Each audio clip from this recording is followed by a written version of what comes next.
And so mag-hi ka naman best friend Jollibee sa ating mga guests. And especially sa ating birthday celebrant na si Bel.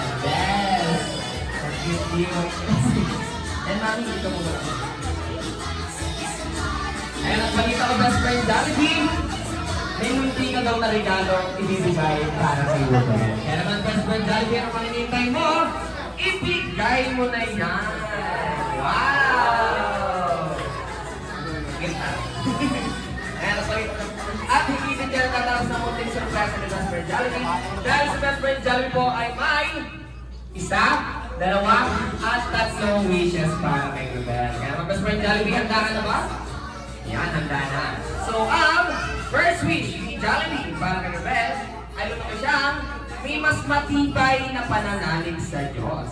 At ang second wish ni Jollibee para kay Ruben ay lumaki siyang may mas matalino at matalas na pag-iisip. At ang third wish ni Jollibee para kay Ruben ay lumaki siyang may mas malakas at mas malusog na pangangatawan. At palakpakan naman po natin sa best friend Jollibee. And ang balik na best friend Jollibee, hindi dyan natatapos ang munting sorpresa. Ano pa ba yun, best friend Jollibee? Ano yan?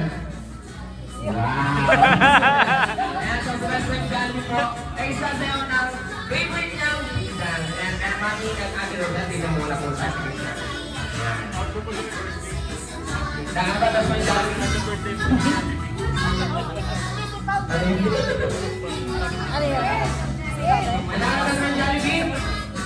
Ayan, kumanta ka na ako sa ating mga lipas. Once again, please welcome ang Tita ng Saya, ang best friend sa ating lahat. Walang iba kundi si Jollibee!